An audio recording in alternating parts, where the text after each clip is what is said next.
নবীজি উরাতের মধ্যে মাথা রেখে এই মরুভূমিতে নবীজি শুয়ে পড়ছেন। হযরত আলী মনে মনে ভাবছেন নবীজি হয়তো একটু পরে ঘুম থেকে উঠে যাবেন, কিন্তু না, নবীজির চোখ যে লাগছে এইদিকে সূর্য লাল হয়ে যাইতেছে। আল্লাহ রাসূল আসরের নামাজ পড়ে ফেলছেন, কিন্তু আলীর কোনো কারণে আসরের নামাজটা বাকি ছিল।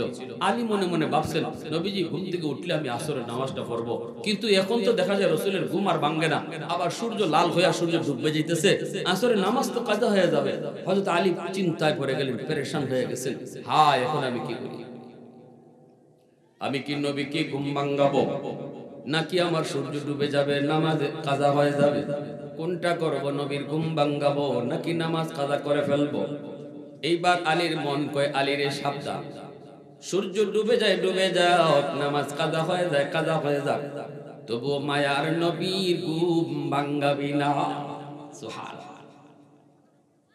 সরওয়ারে দু জাহান আল্লাহর দোস্তর ঘুম ভাঙাবি না, রহমতের নবীর ঘুম ভাঙাবি না। এজন্য তিনি আর ঘুম ভাঙালেন না। সূর্য ডুবে গেল, আল্লাহর নবীর ঘুম ভাঙলো। নবীজি ঘুম ভাঙে দেখেন আলীর চেহারাটা বিবর্ণ। নবীজি বলতেছেন, আলীর এই ঘটনা কি, চেহারা এমন কেন? তুমি কি আসরের নামাজ পড়ো নাই? সাথে সাথে তিনি বলতেছেন কান্না জড়িত কণ্ঠে, নবী গো, আমি মনে করছিলাম আপনি একটু পরেই ঘুম থেকে উঠে যাবেন, এজন্য আমি আপনাকে কিছু বলি নাই। আল্লাহর নবী কয়, আলী রে আবার না। আলী কয়, না গো নবী, আমার মন বলে না আপনাকে ডাক দিব না, ডাক দিলে আপনার ঘুম ভাঙলে কষ্ট হবে, এজন্য আমি আপনাকে ডাক দেই নেই। সূর্য ডুবে গেছে, ডুবে যাও।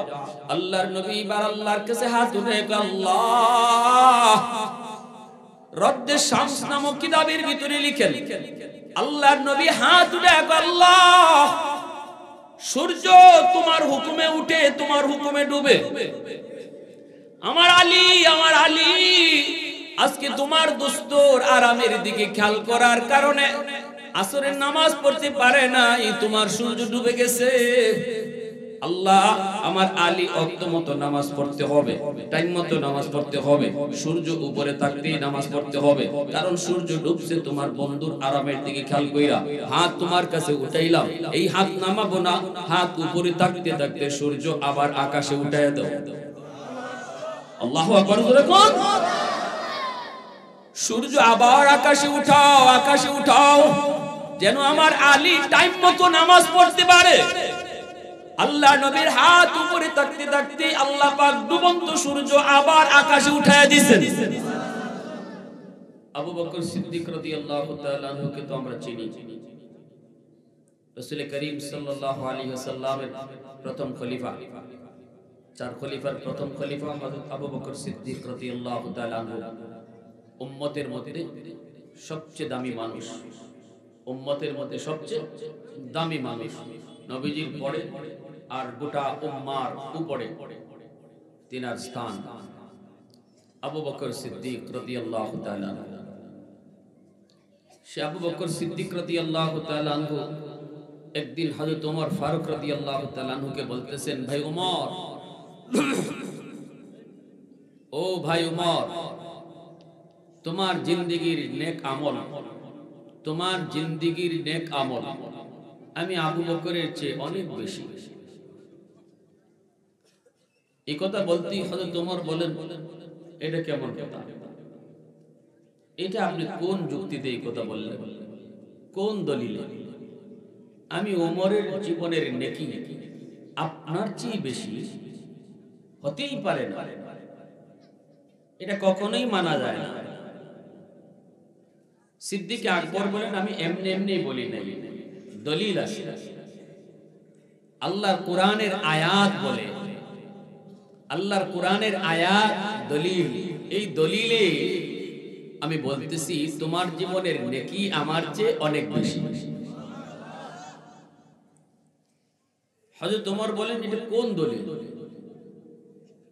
তখন তিনি বলেন, দলিল হলো আল্লাহর কোরআনের আয়াত, যে আয়াত আমি তিলাওয়াত করেছি, ইল্লা মান তাবা ওয়া আমানা ওয়া আমিলা আমালান সালিহা ফাউলাইকা ইউবাদদিলুল্লাহু সাইয়্যাতিহিম হাসানাত ওয়া কানাল্লাহু গফুরুর রহিমা। আল্লাহ পাক বলেন যদি কেউ ঈমান আনে নেক আমল করে তওবা করে ইল্লা মান তাবা তওবা করলো ঈমান আনলো নেক আমল করলো আমি আল্লাহ তার জিন্দেগীর সব গুনাহকে নেকি বানায় দিব তার জিন্দেগীর সব গুনাহকে নেকি বানায় দিব গুনাহগুলোকে নেকি দ্বারা বদলায় দিব এই হলো দলিল হযরত ওমর বলেন কিভাবে দলিল একটু বুঝায় বলেন কই দলিল হলো যদি ঈমান আনার পর তওবা করার পর যদি আল্লাহ গুনাহকে নেকি দা পাল্টায় দেয় তাহলে ওমর তুমি বলো তুমি ঈমান আনার আগে তোমার জীবনের গুনাহ আমি আবু বকরের চেয়ে কি বেশি না হযরত ওমর বলেন আমার জীবনের গুনাহ বেশি ইসলাম গ্রহণ করার আগে আমি অন্যায় আপনার চেয়ে বেশি করছি কারণ ইনি তো একটু গরম মানুষ ঠিক না ওমর নরম না গরম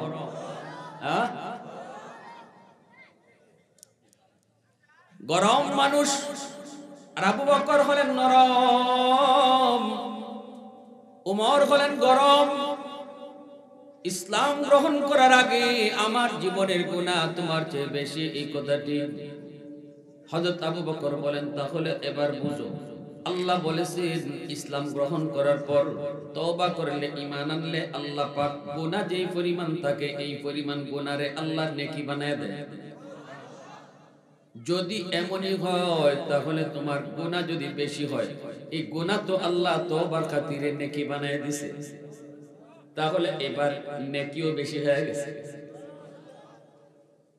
কথাটা বুঝে আসছে গুনাহ যদি তোমার পাহাড় পরিমাণ হয় গুনাহ যদি সাগর পরিমাণ হয় তওবার খাতিরে আল্লাহ নেকিও সাগর পরিমাণ বানায় দিয়েছে তওবার কারণে আল্লাহ ওই পাহাড় পরিমাণ গুনাহকেও আল্লাহ পাহাড় পরিমাণ নেকি বানায় দিয়েছে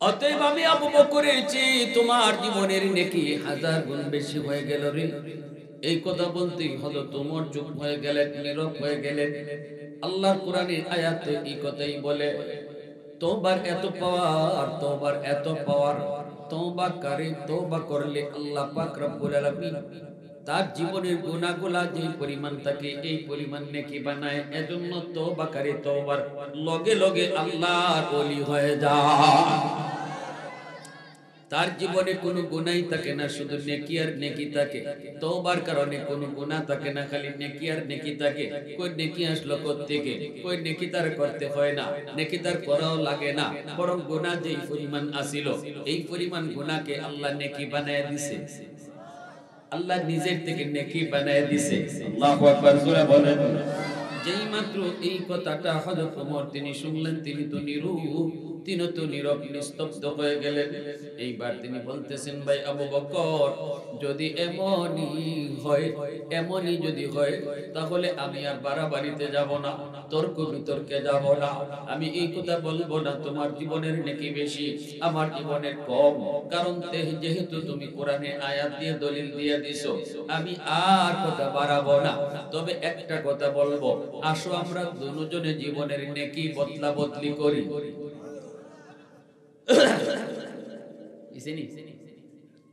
তোমার জীবনের নেকি আমারে দিয়া দাও আর আমার জীবনের সব নেকি তোমারে দিয়া দাও যেহেতু আমার জীবনের নেকি বেশি তুমি বলতেছো তো বেশি নেকি তুমি নিয়ে যাও তোমারটা আমারে দিয়া দাও হযরত ওমর বলেন ভাই আবু বকর জীবনের নেকিও লাগবে না জীবনের নেকিও না শুধু আমাকে তুমি এক রাতের নেকি দিবানি রে একটা রাতের নেকি যদি তুমি আমি ওমরকে দাও আমি ওমর আমার জীবনের সব নেকি এক রাতের নেকির বদলা দিয়া দিব এই কথাটা বলতে আবু বকর তখন বলে ভাই ওমর সেটা কোন রাতের কথা তুমি বলছো হযরত ওমর তখন নীরব হয়ে গেলেন চোখ দিয়ে পানি ঝরে বলার আগেই তার চোখ দিয়ে পানি ঝরতে লাগলো কান্দেন আর বলেন ভাই আবু বকর সেই রাতটা হলো আমার মায়ার নবীর সাথে হিজরতের রাত যেই রাতে আমার নবীকে নিয়ে তুমি হিজরত করেছ ওই রাতের নেকিটা আমাকে দিবানি বিনিময়ে আমি ওমর আমার জীবনের সব নেকি তোমাকে দিয়ে দিব ওই রাত যেই রাতে তুমি দরজার পাশে দাঁড়ায় ছিলে নবীজি তিনি ঘরের মধ্যেই তিনি ছিলেন। দুশমন নবীকে চতুর্দিক দিয়ে ঘেরাও করে ফেললো। নবীজির ঘরের চতুর্দিক দিয়ে দুশমন ঘেরাও। আবু জাহেলের নেতৃত্বে সবাই নবীর ঘর ঘেরাও করে ফেললো। এইবার আল্লাহ পাক বলতেছিলেন, বন্ধু আজ রাতে তুমি হিজরত করো, বন্ধু তুমি আবু বকরের বাড়িতে যাও। ও নবী, ওগো নবীজি, নবীজি তুমি আবু বকরের বাড়িতে যাও। সেদিন আল্লাহর নবী তার ঘরে ছিলেন, হযরত আলী নবীর ঘরেই ছিলেন।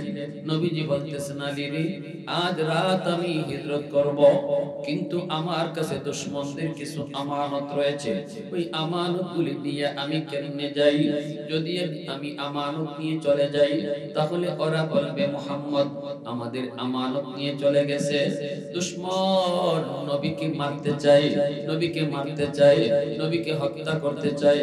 অথচ আমার নবীকে এতটা বিশ্বাস করত, নবীর কাছে তাদের টাকা পয়সা স্বর্ণ অলংকার ওরা নবীজির কাছে আমানত রাখত। নবীর প্রতি ঈমান আনত না, কিন্তু নবী যে সত্যবাদী বিশ্বস্ত এটা এমন মানা মানত। যারা নবীর ঘরে চতুর্দিক দিয়ে ঘেরাও আমার নবীকে হত্যার জন্য এসেছে, ওরাই আবার নিজেদের ধন দৌলত নবীর কাছে আমানত রেখেছে। আল্লাহ নবী বলে, আলী আমি যদি এই মুহূর্তে চলে যাই, দুশমন বলবে মুহাম্মদ আমাদের আমানত নিয়ে চলেছে, আমানত নিয়ে চলে গেছে। না না, এমন অপবাদ আমি নবী সইতে পারবো না। আমানতটা আমি তোমার কাছে বুঝিয়ে দিয়ে গেলাম। আরে আলী, তুমি আমানতগুলি বুঝে রাখো। এই যে লিস্ট আমি তোমার কাছে দিয়ে গেলাম, অমুকের এই জিনিস, অমুকের ওই জিনিস, অমুকের অমুক জিনিস তোমাকে বুঝিয়ে দিলাম। আমি চলে যাওয়ার পর তুমি আমানতটা তাদেরকে বুঝিয়ে দিও। আর তুমি আমার চাদরের নিচে তুমি ঘুমাইবানি গো, আমার চাদরের নিচে তুমি ঘুমাইবানি। তুমি যদি আমার চাদরের নিচে ঘুমাও, ওরা মনে করবে মুহাম্মদ ঘুমায় রইছে। ঘুমন্ত অবস্থায় ওরা মারবে না, সিদ্ধান্ত ওদের ঘুমন্ত অবস্থায় মারবে না। সকাল হলে পরে এরা ঘরের ভিতরে ঢুকে মারবে। অতএব আলী তুমি আমার চাদরের নিচে ঘুমায় পড়ো, তোমাকে মুহাম্মদ মনে করো, আর আমি আল্লাহর হুকুমে ওদের পাশ দিয়ে চলে যাব। কেমনে যাব সেটা আল্লাহ জানে। আল্লাহু আকবার। আরো জোরে বলুন আল্লাহু আকবার। এ আলী তুমি পারবানি, রাজি নি? তুমি একটু বলো, চিন্তা করে বলো, চিন্তা করে বলো। রিস্ক, শুধু রিস্ক না, হাই রিস্ক। আমার চাদরের নিচে যদি তুমি ঘুমাও, ওরা তোমাকে মুহাম্মদ মনে করে, এই ঘুমন্ত অবস্থায় আক্রমণ করতে পারে। এবার আলী তুমি বলো রাজি কিনা, একটু চিন্তা করে কও। হযরত আলী বলে, ইয়া রাসূলুল্লাহ কোনো চিন্তা ফিকির লাগবে না, আমি রাজি আছি। এই বাচ্চাগুলো আওয়াজ করে। আলী বলে, নবী গো চিন্তা ফিকির লাগবে না, আমি রাজি আছি, আমাকে চাদরের নিচে ঘুম পাড়ায় দেন। নবীজির চাদরে আলী তিনি ঘুমায় রইলেন। এইবার নবীজি বের হবেন ঘর থেকে। আল্লাহ কয়, বন্ধু বের হও। নবী কয়, মালিক কেমনে বের হই? ওরা তো চতুর্দিকে ঘেরাও করে রেখেছে, ওরা তো চতুর্দিকে ঘেরাও করে রেখেছে। আল্লাহ কয়, বন্ধু দুশমন আইছে এখন, কিন্তু আমি আল্লাহ আইছি আরো বহু আগে। কোন না সুবহানাল্লাহ, আরো জোরে কোন না সুবহানাল্লাহ। আরে এরা আইছে এখন তোমারে মারতো, আর আমি আল্লাহ তোমার পাহারাদার আইছি আরো বহু আগে। আল্লাহু আকবার। এক মুষ্টি বালি হাতে নাও, সূরা ইয়াসিনের আয়াত পড়ে ফু দাও, সবগুলি দুশমনরে অন্ধ বানায় দিব। নবী এক মুষ্টি বালু হাতে নিলেন। আল্লাহ নবী কয়, আল্লাহ সামনের দিকে যদি বালু মারি পিছনের দুশমন বেঁচে যায়, পিছনের দিকে যদি মারি সামনের দুশমন বেঁচে যায়, ডান দিকে যদি মারি বামের দুশমন বেঁচে যায়। কেমনে কি করব? আল্লাহ কয়, বন্ধু ধুলাবালি মারা তোমার কাম, চতুর্দিকের দুশমনকে অন্ধ বানায় দেওয়া আমি আল্লাহর কাম। তোমার কাম তুমি করো, আমার কাম আমি করব, ঠিক কি না? তোমার কাম তুমি করো, আমার কাম আমি করব। নবীজি এক মুষ্টি ধুলা উড়ায় মারলেন, সবগুলি দুশমনকে আল্লাহ অন্ধ বানায় দিলেন। সব খালি চোখ কসলায়, খালি কই কিতাব পড়ছে, কিতাব পড়ছে, চোখ কসলায়।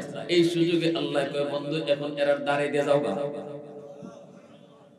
নবীজি হেরার দাঁড়ে দিয়ে চলে যেতেছে, শয়তানে কয় জায়গা রে জায়গা। ইবলিস আছে তো দাঁড়ো, ইবলিসে কয় জায়গা তো মুহাম্মদ জায়গা। কই যায়? কয় তোরা চোখ কসলাইতেছো আর এই ফাঁকিতে মুহাম্মদ গেছে। আবু জাহেল ঘরের ভিতরে ঢুকছে, ঢুকে দেখে চাদর তুললেই দেখে আলী ঘুমায় রয়েছে। হায় হায়, ঠিকই তো মুহাম্মদ চলে গেছে। এখন তো চতুর্দিকে লোক পাঠিয়ে দিয়েছে, 100 উট পুরস্কার মুহাম্মদের যে দরবার, চতুর্দিকে লোক ছুটছে। আর আল্লাহ বলছে, বন্ধু তুমি আবু বকরের দরজায় যাও। আমি আপনি যদি আল্লাহকে প্রশ্ন করি, আল্লাহ তোমার হাবিব তো আমানত রেখে গেছে আলীর হাতে, তুমি তোমার আমানত কার কাছে পাঠাইছো? আল্লাহ কইব, আমি আমার আমানত আবু বকরের কাছে পাঠাইছি। সুবহানাল্লাহ। সেই আবু বকর কত দামি। সিদ্দিক আকবরের দরজার পাশে গভীর রাতে নবী যে দাঁড়ালেন, দাঁড়িয়ে আস্তে করে নবী ডাক দিলেন, আবু বকর। গভীর রাতে দরজার পাশে নবী আস্তে করে ডাক দিলেন, আবু বকর। জোরে ডাক দেওয়া যায় না, কারণ দুশমন পিছনেতে আসতেছে। ডাকটা আস্তে করে দিতে দেরি হলো, কিন্তু আবু বকর সিদ্দিকের দরজা খুলতে দেরি হলো না। নবীকে, আবু বকর এত তাড়াতাড়ি কেমন করে তুমি দরজা খুলেছ? তুমি কি ঘুমাও নেই? সিদ্দিক তখন নবীকে বুকে জড়ায় কান্দে, নবী গো 40 দিন আগে আপনি বলেছিলেন আবু বকর রেডি তাইকো, প্রস্তুত তাইকো, সতর্ক তাইকো, যে কোনো এক রাতে তোমাকে নিয়ে আমি হিজরত করব। নবী গো 40 দিন আগে আপনি এই কথা আমাকে বলেছিলেন।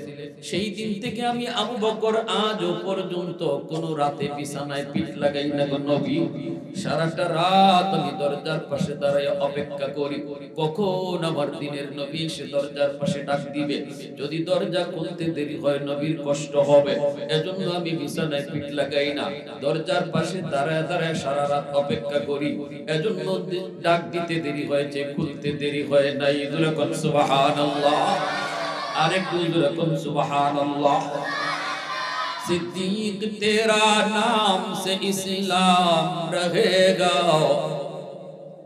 सिद्दीक तेरा नाम से इस्लाम रहेगा, दुनिया की सदाकत में तेरा नाम रहेगा, दुनिया की सदाकत में तेरा नाम रहेगा, फारूक तेरा नाम से इस्लाम रहेगा, दुनिया की अदालत में तेरा नाम रहेगा, दुनिया की अदालत में तेरा नाम रहेगा, उस्मान तेरा नाम से इस्लाम रहेगा, दुनिया की सखावत में तेरा नाम रहेगा, हैदर तेरा नाम से इस्लाम रहेगा, दुनिया की शजाअत में तेरा नाम रहेगा, मुआविया तेरा नाम से इस्लाम रहेगा, दुनिया की सियासत में तेरा नाम रहेगा, दुनिया की सियासत में तेरा नाम रहेगा। मुसलमाনের আওয়াজ এখন আল্লাহু আকবার। বাইরে বন্ধুরা, হযরত ওমর চোখের পানি জড়ায় জড়ায় সিদ্দিক আকবরকে বলতেছে, ভাই আবু বকর, ওই রাতের নেকিটা আমাকে তুমি দাও যেই রাতে তুমি 40টা রাত তুমি দরজার পাশে দাঁড়ানো ছিলে, আমার নবীর অপেক্ষায় তুমি দাঁড়ানো ছিলে, বিছানায় তুমি পিঠ লাগাও নাই, নবীজি ডাক দিতে দেরি তোমার দেরি হলো না। এরপরে নবীকে নিয়ে তুমি রওনা দিলে, আস্তে আস্তে তোমরা সেই গুহার কিনারায় চলে আসলে। সেই গুহা গারে সুর, সেটা তো পাহাড়ের উপরে, অনেক উপরে, একটা পাহাড়ের অনেক উপরে সেই গুহা। এই পাহাড়ের নিচে আইসা মায়ার নবীকে নিয়ে গুহার মধ্যে অবস্থান করবে, একটু লুকাবে, আত্মগোপন করবে। কিন্তু গুহায় উঠতে গেলে পাহাড় বেয়ে বেয়ে উঠতে হয়। সেদিন তুমি আমার মায়ার নবীকে পাহাড় বাইতে দাও নাই রে, তুমি তো আমার রহমতের নবীকে নিজের পিঠে উঠাইছো, নিজের পিঠে উঠাইয়া নিজে পাহাড় বায়া বায়া সেই গুহায় গিয়া পড়ছো। ওই রাতের নেকি, ওই রাতের নেকি, ওই রাতের নেকি, গুহার কিনারায় নবীকে নিয়ে পৌঁছলা। এরপর নবীকে তুমি আগে ঢুকতে দাও নাই, নিজে যে আগে ঢুকছো আর বলেছো নবী গো আপনি আগে ঢুকবেন না, আপনি গুহার কিনারায় দাঁড়ান, আমি আগে যায় ঢুকি। যদি ওই গুহার ভিতরে কোনো হিংস্র জীব জানোয়ার থাকে, আমি আবু বকরকে মেরে ফেলুক, খেয়ে ফেলুক, উম্মতের তেমন ক্ষতি হবে না। কিন্তু যদি আপনার কোনো ক্ষতি হয় গো নবী, উম্মত সেই মাসুল দিতে পারবে না, গোটা উম্মত হালাক হয়ে যাবে, গোটা উম্মত হালাক হয়ে যাবে যদি আপনার কোনো ক্ষতি হয়। এই জায়গায় দাঁড়ান, আমার মায়া নবীকে তুমি এই গুহার মুখে দাঁড় করায়া নিচে যে আগে ঢুকছো, ঢুইকা সবগুলি গর্তের মুখ তুমি পাগড়ি সিরা সিরা গর্তের মুখগুলা কাপড় দিয়ে তুমি ঢাকছো, বন্ধ করেছো। একটা গর্তের মুখ বন্ধ করার মতো কাপড় তোমার কাছে ছিল না, এই গর্তটা নিজের পা দিয়ে তুমি আটকায় রাখছো। আর নবীকে বলেছো নবী গো আপনি গুহার ভিতরে ঢুকেন, এবার আপনি ভিতরে আসেন।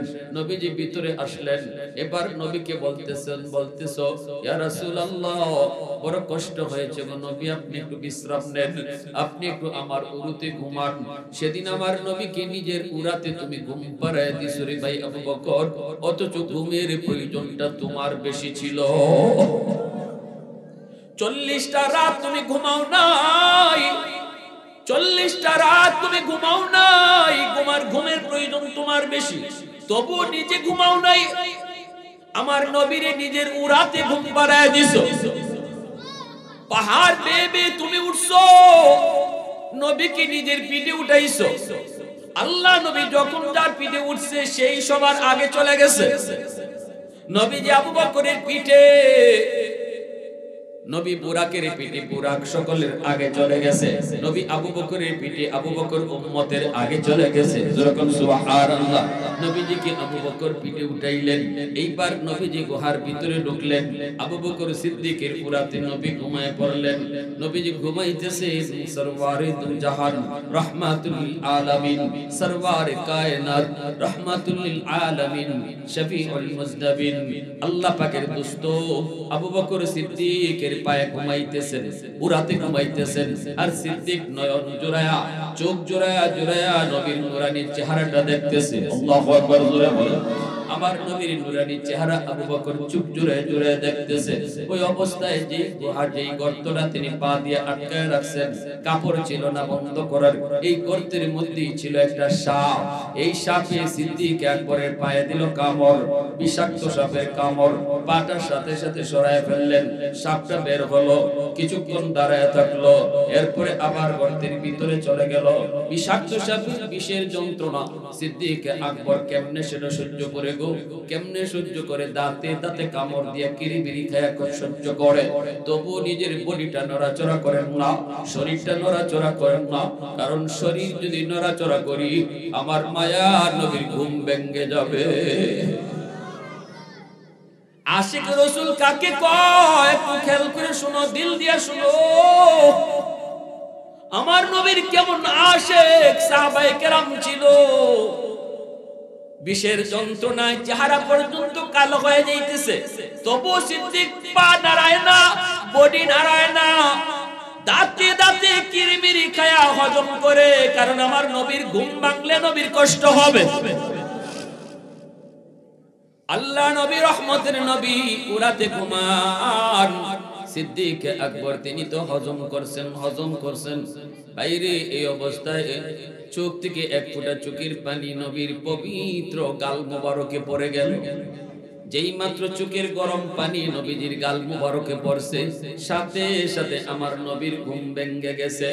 নবীজি ঘুম ভেঙে এইবার তাকায় দেখে সিদ্দিকের চেহারাটা কালো হয়ে গেছে।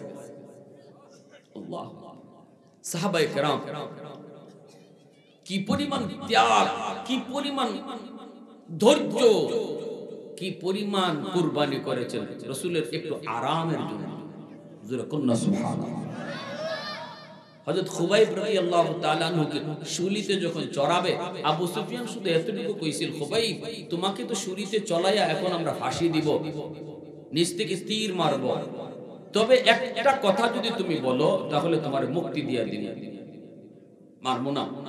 কোন কথা? কয়েকবার শুধু কও যে তুমি যেখানে এখন ঝুলতেছো, এখানে মোহাম্মদ ঝুলতেছে, শুধু এতটুকু মুখে বলবা, বাস্তবে না। বাস্তবে তো মোহাম্মদ সেই কোথায়। তুমি শুধু একবার বলবা যে তোমার জায়গায় মোহাম্মদ এখানে ঝুলতেছে, মুখে শুধু বলবা, বাস্তবে না, তোমারে মুক্তি দিয়ে দিবে। হযরত খুবাইব বলে, বেঈমানের দল, আহমকের দল, আমি খুবাইব জীবিত থাকবো আর আমার রাসূলের গায়ে একটা কাঁটা বিদ্ধ হবে, এটা কোনোদিন কল্পনাই করতে পারি না। সেখানে আমার রাসূল ঝুলবে আর আমি এটা মুখ দিয়ে বলবো। তোরা বললে কি, কইলিটা কি তোরা? সাথে সাথে আবু সুফিয়ান কইছিল, মা রাআইতু আহাদান ইউহিব্বু আহাদান কাআসহাবি মুহাম্মাদিন মুহাম্মাদা। আমি পৃথিবীতে এমন কোন মানুষ দেখি নাই যে মানুষ মানুষকে এতটা ভালোবাসতে পারে যতটা ভালোবাসছে মুহাম্মদের সাহাবীরা মুহাম্মদকে। কাফেরদের লিডার আবু সুফিয়ান সে বলছে, পৃথিবীতে এমনও ভালোবাসা হয় এটা আমি জানতাম না, মুহাম্মদের সাহাবীদেরকে যদি না দেখতাম যে কেউ কাউকে এতটা ভালোবাসতে পারে। আলী রাদিয়াল্লাহু তাআলা তাবুক যুদ্ধ থেকে ফিরে আসতেছেন। নবীজি তাবুক যুদ্ধ থেকে ফেরার পথে আল্লাহ রাসূল সাল্লাল্লাহু আলাইহি ওয়াসাল্লাম বলতেছেন, আলী আমি একটু বিশ্রাম নেব। হযরত আলী সাথে সাথে বয়ে গেছে, বয়ে বলতেছেন, ইয়া রাসূলুল্লাহ আমার উরাতে ঘুমান। নবীজি উরাতের মধ্যে মাথা রেখে এই মরুভূমিতে নবীজি শুয়ে পড়ছেন। হযরত আলী মনে মনে ভাবছেন নবীজি হয়তো একটু পরে ঘুম থেকে উঠে যাবেন, কিন্তু না, নবীজির চোখে লাগছে এইদিকে সূর্য লাল হয়ে যাইতেছে। আল্লাহ রাসূল আসরের নামাজ পড়ে ফেলছেন, কিন্তু আলীর কোনো কারণে আসরের নামাজটা বাকি ছিল। আলী মনে মনে ভাবছেন নবীজি ঘুম থেকে উঠলে আমি আসরের নামাজটা পড়ব, কিন্তু এখন তো দেখা যায় রাসূলের ঘুম আর ভাঙে না, আবার সূর্য লাল হয়ে সূর্য ডুবে যাইতেছে, আসরের নামাজ তো কাজা হয়ে যাবে। হযরত আলী চিন্তায় পড়ে গেলেন, পেরেশান হয়ে গেছেন। হায়, এখন আমি কি করি? আমি কি নবীকে ঘুম ভাঙাবো, নাকি আমার সূর্য ডুবে যাবে, নামাজ কাজা হয়ে যাবে? কোনটা করব? নবীর ঘুম ভাঙাবো নাকি নামাজ কাজা করে ফেলবো? এইবার আলীর মন কয়, আলীর সাবধান, সূর্য ডুবে যায় ডুবে যাও, নামাজ কাজা হয়ে যায় কাজা হয়ে যাক, তবুও মায়ার নবীর ঘুম ভাঙাবি না। সুবহানাল্লাহ। সরওয়ারে দু জাহান আল্লাহর দোস্তর ঘুম ভাঙাবি না, রহমতের নবীর ঘুম ভাঙাবি না। এজন্য তিনি আর ঘুম ভাঙালেন না। সূর্য ডুবে গেল, আল্লাহর নবীর ঘুম ভাঙলো। নবীজি ঘুম ভাঙে দেখেন আলীর চেহারাটা বিবর্ণ। নবীজি বলতেছেন, আলীর এই ঘটনা কি, চেহারা এমন কেন? তুমি কি আসরের নামাজ পড়ো নাই? সাথে সাথে তিনি বলতেছেন কান্না জড়িত কণ্ঠে, নবী গো, আমি মনে করছিলাম আপনি একটু পরেই ঘুম থেকে উঠে যাবেন, এজন্য আমি আপনাকে কিছু বলি নাই। আল্লাহর নবী কয়, আলী রে আবার না। আলী কয়, না গো নবী, আমার মন বলে না আপনাকে ডাক দিব না, ডাক দিলে আপনার ঘুম ভাঙলে কষ্ট হবে, এজন্য আমি আপনাকে ডাক দেই নেই। সূর্য ডুবে গেছে, ডুবে যাও। আল্লাহর নবী এবার আল্লাহর কাছে হাত উঠে, আল্লাহ রদ্দে শামস নামক কিতাবের ভিতরে লিখেন, আল্লাহর নবী হাত উঠে, আল্লাহ সূর্য তোমার হুকুমে উঠে তোমার হুকুমে ডুবে, আমার আলী আজকে তোমার দোস্তর আরামের দিকে খেয়াল করার কারণে আসরের নামাজ পড়তে পারে নাই, তোমার সূর্য ডুবে গেছে।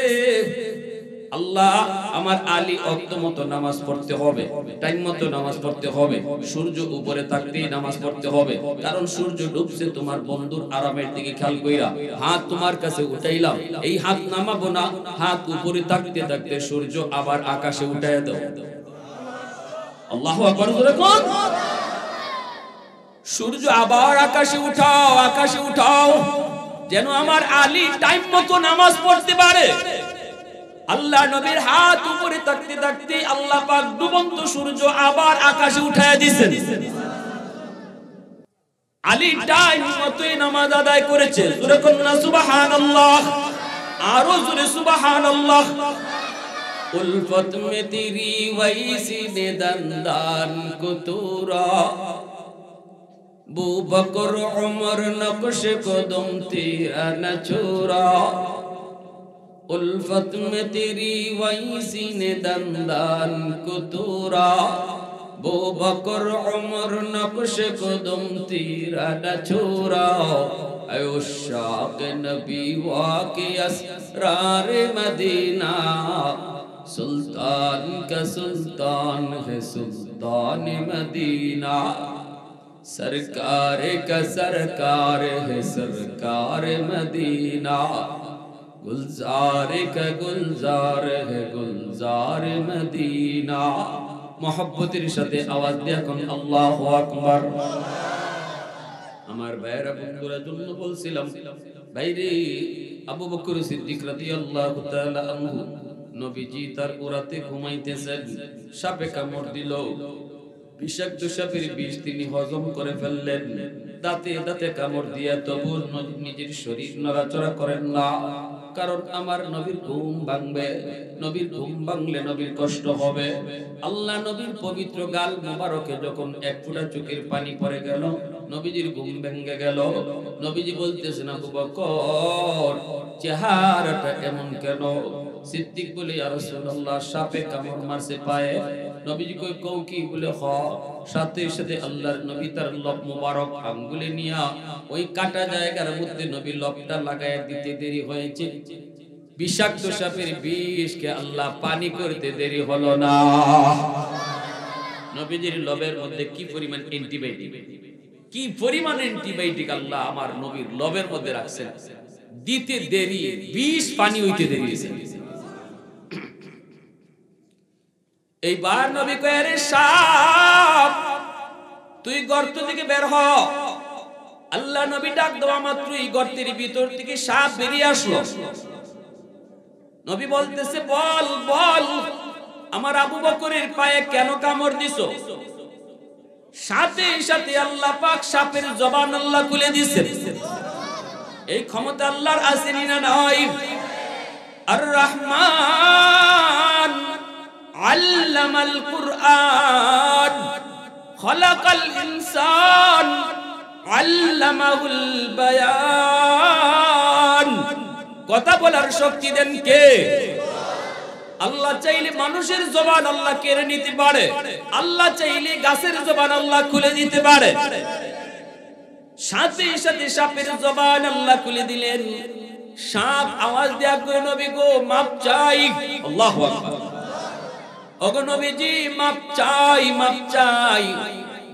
ওগো নবীজি আমি ইচ্ছা করে আপনার আবু বকরের পায়ে কামড় দেই নাই, আমি ইচ্ছা করে কামড় দেই নাই, আমি অপারগ হয়ে কামড় দিয়েছি। নবী গো এই গুহা আমার বাসস্থান নয়, আমার থাকার জায়গা হলো ওই যে জঙ্গল দেখতেছেন খেজুর বাগান, ওই খেজুর বাগানে আমি সাপটা থাকতাম। একদিন আমি বাগানের পাড় নিয়ে দুইজন তাওরাত কিতাবের পণ্ডিত যাইতেছে, এই বাগানে তারা একটু বিশ্রাম নিয়েছে। একজন আরেকজনকে বলতেছে, দোস্ত ওই যে দেখো একটা গুহা দেখা যায়, এই গুহাটার নাম হলো গারে সুর। এই গুহার কথাই আল্লাহ তাওরাত কিতাবে উল্লেখ করেছেন। এই সেই গুহা, যেই গুহায় আখেরি নবী রহমতের নবী হিজরতের রাতে অবস্থান করবেন। আমি এই কথাটা শুনে ফেলেছি গো নবী। সেদিন থেকে আমি আমার বাসস্থান পরিবর্তন করে গুহায় অবস্থান নিয়েছি, শুধু এক নজর আপনাকে দেখার জন্য। এক নজর শুধু আপনাকে দেখবো, বেশি দূর খাইতেও যাই না। কোথায় কখন কোন টাইমে জানি আপনি ঢুকে আবার চলে যান, আমি আপনারে দেখতে না পারি। কষ্ট করে গুহার মধ্যে অবস্থান করতেছি দীর্ঘদিন।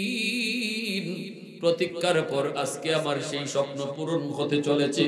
আমার রহমতের নবীকে এক নজর আমি দেখতে পারবো, কিন্তু আপনার আবু বকরের পায়ের কারণে বের হতে পারি না।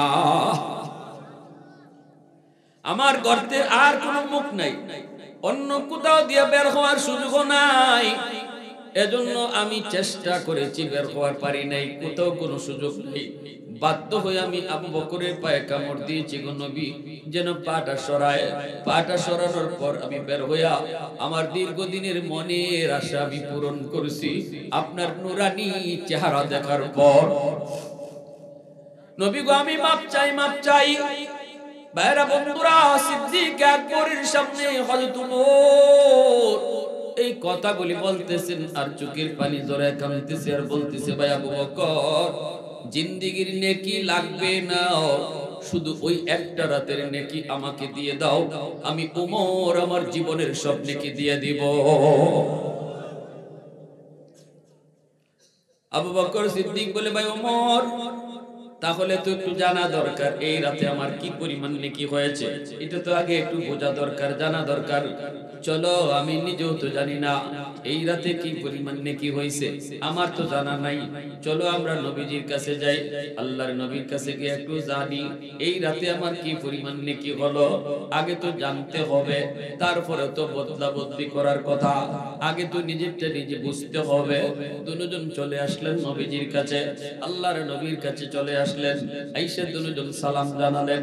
নবীজি দেখতেছেন দুজন শ্বশুরাই হাজির, দুইজনই মায়ের নবীর শ্বশুর, দুইজনই নবীজি। আবু বকর সিদ্দিক নবীর মাতুন নবী, আবু বকর সিদ্দিক নবীর কি, হযরত ওমর নবীর কি, হযরত উসমান নবীর কি, মহান শ্বশুর। ওই তালে তালে সবই শ্বশুর। জামাই, জামাই সিলেটি ভাষা কয় দামান, আমরা বাংলা বানিয়াচঙ্গের ভাষা কয় জামাই। হযরত আলী, এটা তো পারবা, এটা তো কমন। হযরত আলী নবীজির কি, জওয়ান যুবকরা মাতে না, যুবকরা কয় এই তো সাধারণ জ্ঞান ভাই, এগুলা তো ইসলামের বেসিক নলেজ, ঠিক না? হ্যাঁ, কঠিন কোনো প্রশ্ন করলে নীরব থাকতে, এগুলা তো নীরব থাকার কথা না, ঝটপট উত্তর। হযরত আলী নবীজির জামাই, নবীজির কোন মেয়ে হযরত আলীর কাছে ছিল? জোরে কও, পিছন থেকে কও। খাতুনে জান্নাত মা ফাতেমা রাদিয়াল্লাহু তাআলা আনহা, নবীজির কলিজার টুকরা মেয়ে ফাতেমা হযরত আলীর ঘরে, ঠিক কি না? তাইলে চার খলিফার প্রথম দুই খলিফা নবীজির শ্বশুর, আর পরের দুই খলিফা নবীজির জামাই। এটা মনে থাকবো সারা জীবন, সারা জীবন মনে থাকবো ইনশাআল্লাহ। বাপ মা কিছু জিনিস সন্তানকে শিশুকালে নিজেরা, বাপ মা যারা আছেন, আমরা কিছু জিনিস, কিছু কথা, ইসলামের মৌলিক কথা সন্তানকে ঘরে শিখাইতে হয়। সালাম কালাম বাপ মা সন্তানকে শিখাও, খাওয়ানোর দোয়া সন্তানকে মা শিখাও, ঘুমের দোয়া সন্তানকে মা শিখাও। এটা বাপ মার দায়িত্ব। বাপ মা সন্তানের প্রথম শিক্ষক, আর ঘর হলো তার প্রথম বিদ্যালয়। শিশু বাচ্চাটা ঘরের মধ্যে যা দেখে, যা শিখে, যা শুনে, এটা মরণ পর্যন্ত তার আসর করে। এটা তার ব্রেইনের মধ্যে, জেহেনের মধ্যে, মেমোরির মধ্যে রেকর্ড হয়ে থাকে। মা যা শিখায়, বাবা যা শিখায়। এজন্য শিশুকালে বাচ্চাদেরকে বাপ মার অনেক কিছু শিখানোর আছে, কারণ বাপ মা তার প্রথম শিক্ষক, আর ঘর তার প্রথম বিদ্যালয়। এজন্য আমার বাচ্চারা ঘরে কি দেখবে, কি শিখবে, কি বুঝবে, কি শুনবে, এটা বাপ মা ভুল করলে চলবে না। এখানে বাপ মা সঠিক সিদ্ধান্ত নিতে হবে। যদি নেই, তাহলে আমার সন্তানের ভবিষ্যৎ আলোকিত। সন্তান দুনিয়াতে আইসে যেমন জান্নাতি হইয়া, কবরেও যাইব জান্নাতি হইয়া।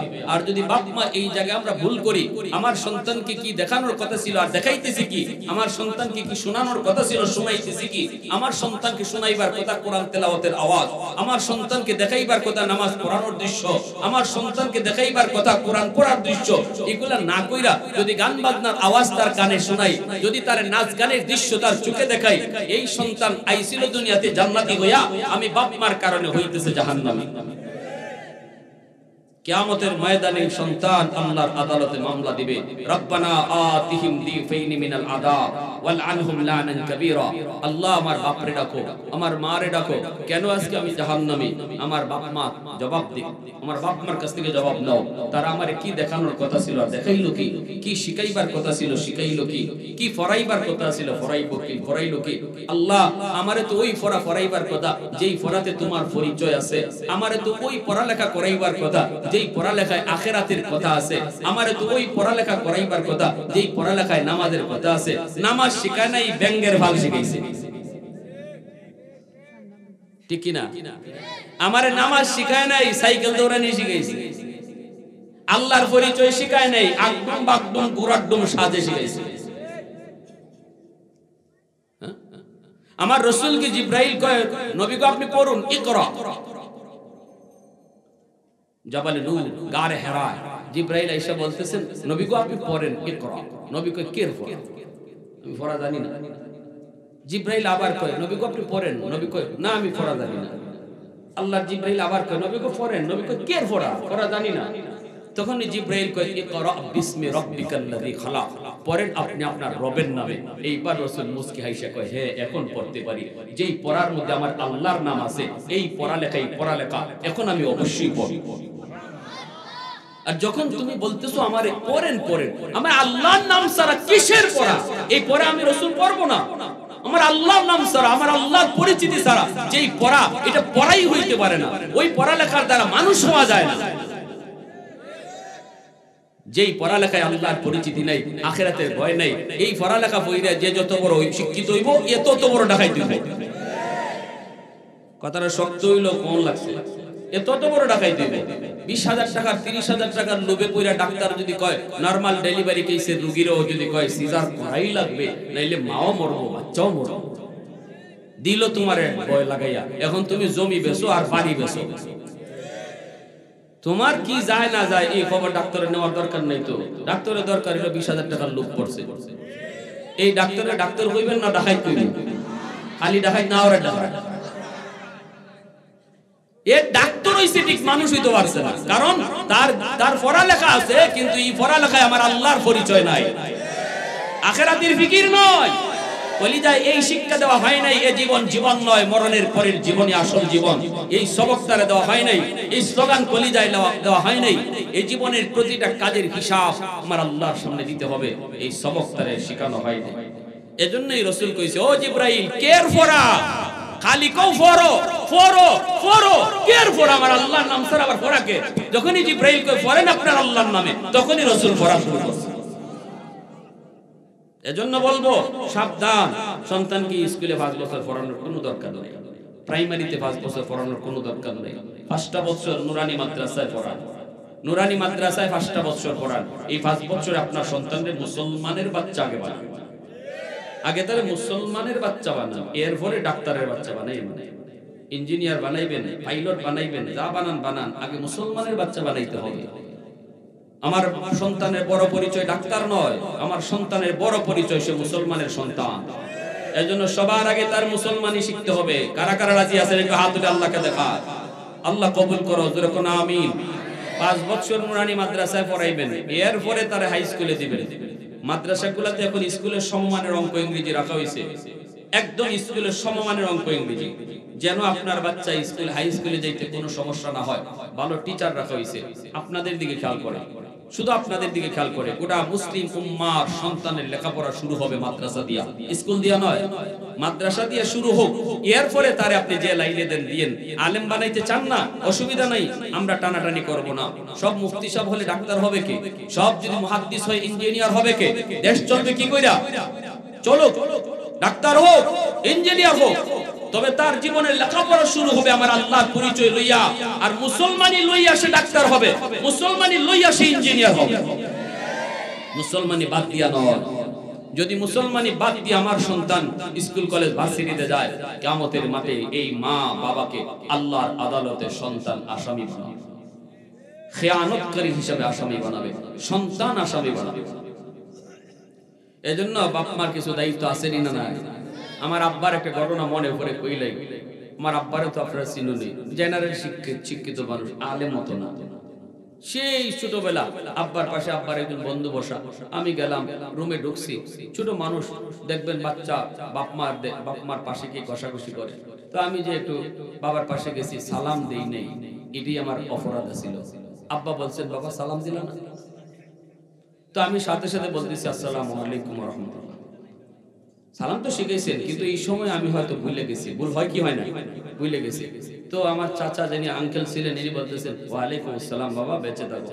কিন্তু আব্বা বলতেছেন না, তোমার সালাম গ্রহণ করা হবে না, রুম থেকে বের হও। আমারে বলতেছে রুম থেকে বাইর হও, রুম থেকে বাইরিয়া আবার রুমে ঢুকবা, সালাম দিয়ে ঢুকবা। তো আমার আঙ্কেল বলতেছিলেন ভাই বাদ দেন, ছোট মানুষ বুঝে না, সালাম তো দিছেই, এখন তো দিছেই, এটা তো সূত্রেই নিছে। আব্বা বলতেছেন না, এখন যদি তার সালামটা নেই সারা জীবন মনে থাকবে না, আর যদি রুম থেকে বের কইরা সালাম দিয়ে ঢুকাই, এটা জীবন ভর মনে থাকবে। 30 বছর আগের ঘটনা কেন আমার আজও মনে রইল। এজন্য বলতেছি বাবা, বাবা না শুধু আদর্শ বাবা হও, মা না শুধু আদর্শ মা হও, সমাজ পরিবর্তন হয়ে যাবে। গন্ডগোল কোথায় আমাদের? রোগ যেখানে সেখানে ওষুধ দাও। আগুন লাগছে শেরপুর, পানি লইয়া দেয় ফরিদপুর। রোগ আসমানও, চিকিৎসা জমিন। কেন আমার সন্তান আজকে ইয়াবাকুর, গাঞ্জাকুর, মদকুর হবে? কেন আজকে সে বেলাইনে বেপথে যাবে? গন্ডগোল তো গোড়ায়, ঠিক কিনা জোরে বলে?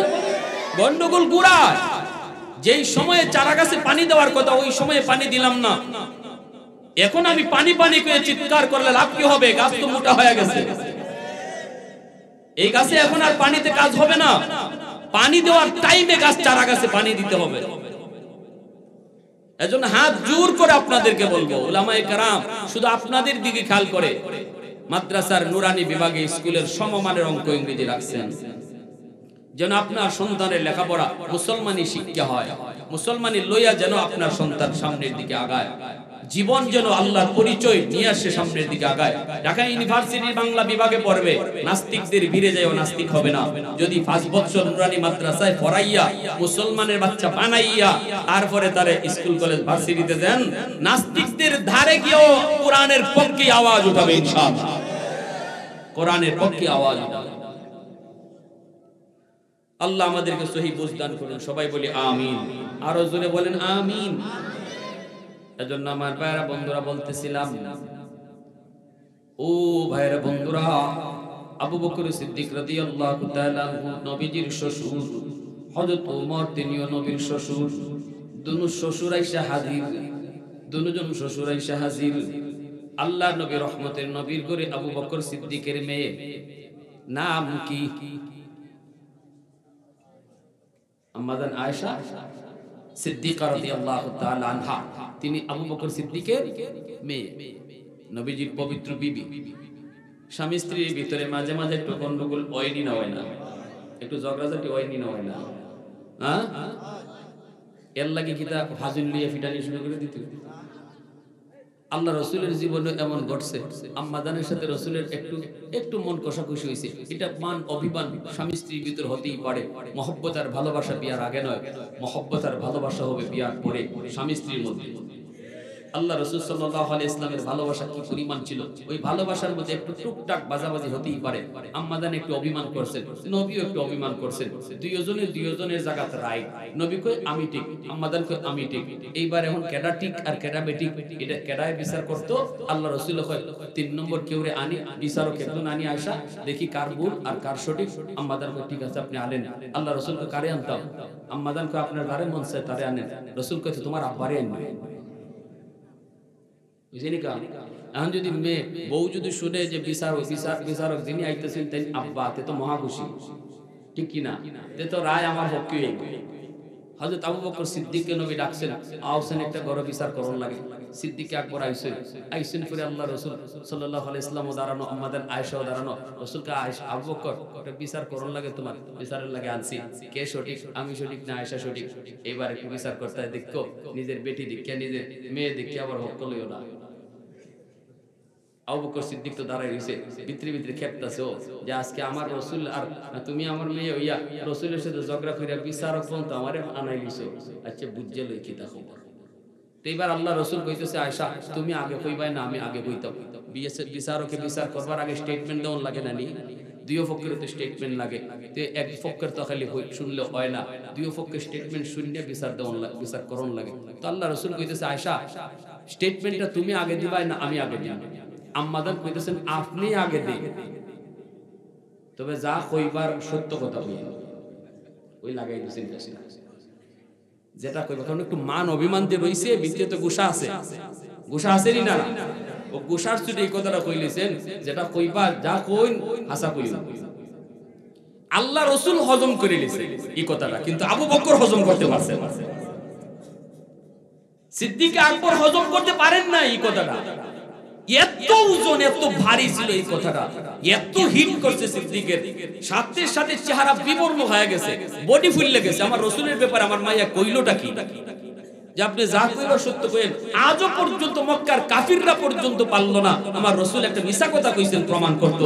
সেখানে আমার রাসূলের ব্যাপারে আমার মেয়ে কিটা কইলো কি, কইলি কি তুই কই ওই দৌড় দিয়ে গিয়ে ওই মেরে এমন জোরে একটা চর, এক চরে গালের মধ্যে এমন জোরে চর দিছেন, আম্মাজান জাগার মধ্যে গুইরা মাটি থইরা দৌড় দিয়ে গিয়ে আল্লাহ রাসূলের পিছে গিয়ে এমনি আনজাদে দূরে কইতেছেন ইয়া রাসূলুল্লাহ আমারে বাঁচান। আবু বকর সিদ্দিক আবার গেছেন, কুশার চুজে আবার গেছেন মারতা। রাসূল এমনি হাতটা দিয়া আম্মাজানরে এইভাবে সেট করে বলতেছেন আবু বকর সাবধান, যেখানে আছে এখানে দাঁড়াও। সাথে সাথে সিদ্দিক দাঁড়ায় গেছে। রাসূলের মেজাজও গরম। নবী বলতেছেন, আবু বকর, বিচার করতে আনছি, মারতে আনি না। আল্লাহু আকবার, জোরে কোন, আর জোরে কোন। আমরা হইলো কইতাম আরো মারো, কিতা কইতাম, এখন তো আমার দ্বারা আইলা যাও, নিবাই যাও। আমরা হইলে এই কথা কইতাম, কিন্তু আল্লাহ রাসূল কইতেছেন সাবধান, আবু বকর, মারতে আনি নাই, বিচার করতে আনছি, হাত তুলছো কেন? সিদ্দিক আকবর সাথে সাথে চুপ নীরব দাঁড়ায় রয়েছে। আল্লাহ রাসূলের গুসা কায়, নবীজি বলতেছেন, যাও, তোমার বিচার লাগবে না, বের হও ঘর থেকে। সিদ্দিক আকবর চুপচাপ রুম থেকে বের হয়ে গেছে, রুমের বাইরে গিয়ে দাঁড়ায় রয়েছে। এমনি আল্লাহ রাসূল ঘুরে দাঁড়াইছেন, ঘুরে ধরে আম্মাজানকে বুকের সাথে বুক মিলাই আদর খাইতেছেন আর মুস্কি হাসি দিয়ে খাইতেছেন। আয়েশা, আজকে আমি না থাকলে তো তোমার আব্বাই তোমার মারিয়ে নিত। আম্মাজান সাথে সাথে রাসূলের বুকে মাথা লাগাই মাপ চাইতেছেন, ইয়া রাসূলুল্লাহ, ভুল হয়েছিল, মাফ করে দেন। দুইজনে হাসতেছেন, দুইজনে হাসতেছেন। আবু বকর সিদ্দিক ঘরে ঢুকে কইলে, কোন জাতের বিচার আমি বুঝলাম না।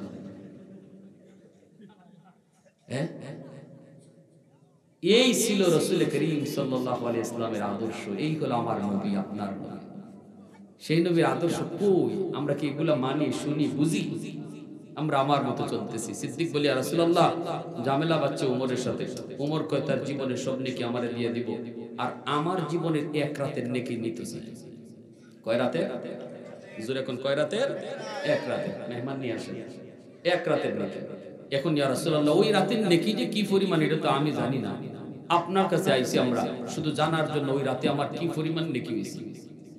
আল্লাহ রাসূল বলে, আবু বকর, এটা কোন রাতের কথা বলছো? সিদ্দিক আকবর বলে, ইয়া রাসূলুল্লাহ, সেই রাতটা হলো আপনার সাথে হিজরতের রাত। আল্লাহ নবী নীরব নিস্তব্ধ হয়ে গেলেন। নবীজি এইবার তিনি ডাক দিয়া বলেন, আবু বকর রে, জীবনের নেকি তোমরা বদলা বদলি করবা কি করবা না আমি জানি না, সিদ্ধান্ত আমি দেব না, তোমাদের ইচ্ছা। কিন্তু যেটা তুমি জানতে চেয়েছো, ওই রাতে তোমার কি পরিমাণ নেকি হয়েছে, এটা আমি তোমাকে বলি, শোনো। ও আবু বকর, ওই এক রাতের নেকি যদি তোমার এক পাল্লায় রাখা হয়, আর উমর সহ গোটা উম্মতের নেকি যদি এক পাল্লায় রাখা হয়, তোমার পাল্লা পারি হয়ে যাবে। আরেকটু জোরে কন্যা সুবহানাল্লাহ, আর জোরে সুবহানাল্লাহ। सिद्दीक तेरा नाम से इस्लाम रहेगा। আবু বকর সিদ্দিক জানলেন, ওই এক রাতের নেকি যদি এক পাল্লায় রাখা হয়, আর উমর না খালি, উমরের জীবনের নেকি সহ গোটা মুসলিম উম্মতের নেকি যদি এক পাল্লায় রাখা হয়, রাসূল বলেন আবু বকরের এক রাতের নেকির পাল্লা ভারী হয়ে যাবে। সাথে সাথে সিদ্দিক বলে, বাইরে উমর, আমি বদলাইতে রাজি না। এজন্য আল্লাহ পাক রব্বুল আলামিন কয়, শুনো, তওবাকারী তওবার কারণে তার জিন্দেগীর সব নেকি গুনাহ আল্লাহ নেকি বানায় দেয়। এই মজলিসে যারা আসছি আর যারা বসছি, জীবনে কম বেশি নেকি গুনাহ, কম বেশি গুনাহ সবার জীবনে আছে না নাই?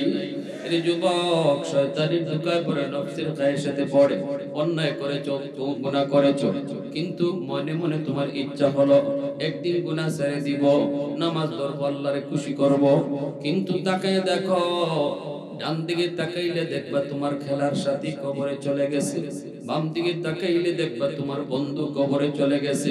তারও জীবনে এমন ইচ্ছা ছিল গুনাহ ছাড়বে, তারও জীবনে এমন ইচ্ছা ছিল আল্লাহকে খুশি করবে, কিন্তু সেই টাইমটা সে পায় নাই, সেই সুযোগটা তার জীবনে আর হয় নাই। অতএব না না, টাইম ধরে তওবা করতে হয় মুহূর্তের ভিতরে। আল্লাহ পাক রব্বুল আলামিন এই জায়গায় বসার আগে আমার নামটা হয়তো ছিল গুনাহগারের খাতায়, কিন্তু এই মুহূর্তে যদি আমি মাহফিলে বইসা বলি, আল্লাহ, জীবনে যত গুনাহ করেছি আর করব না গো মালিক, গতকাল তো এমন ছিল বন্ধুর সাথে কথা কইছি, আজকেই তার কবরের ঠিকানা, আল্লাহ, সন্ধ্যার সময় একসাথে বইয়া চা খাইছি, গভীর রাতে বন্ধুর মৃত্যুর সংবাদ, এমন কত ঘটনা আমার আপনার জীবনে ঘটে। এই রাত কার জীবনের শেষ রাত কেউ জানি না, কার জীবনের মাহফিল এই মাহফিল কেউ জানি না। এজন্য যদি বসার আগে আমি ছিলাম নাম গুনাহগারের তালিকায়, আর এখন যদি তওবা করি আল্লাহ আর জীবনে নাফরমানি করব না, আর জীবনে তোমারে নারাজ করব না, আল্লাহ পাক মুহূর্তের ভিতরে আমার নামটা গুনাহগারের তালিকা থেকে কাইটা ওলির খাতায় উঠায় দিবে।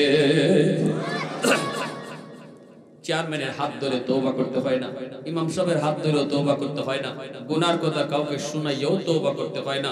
দিলে দিলে যদি আমি আল্লাহকে বলি, আল্লাহ আল্লাহ ভুল করেছি আর না, আর জীবনে করব না। আমার এই কথাটা আমার পাশে যে বসা সেও শুনলো না, কিন্তু দিলের কথাটা শুনছেন কে? একটু জোরে বলো কে? আল্লাহ শুনছে। আল্লাহকে বান্দা তোর দিলের কথা আমি আল্লাহ শুনলাম, যা তোর নাম আমি ওলির খাতায় উঠাইয়া দিছি। সব গুনাহকে আল্লাহ maaf করছে, শুধু তা না, গুনাহ যেই পরিমাণ আছিল এই পরিমাণ নেকি বানায়া দিয়েছে। অতএব খাঁটি দিলে তওবা আজকে কারা কারা করতে রাজি আছেন? একটু হাত উঠে আল্লাহকে দেখান। আল্লাহ তুমি কবুল করো, সবাই বলেন আমিন। আর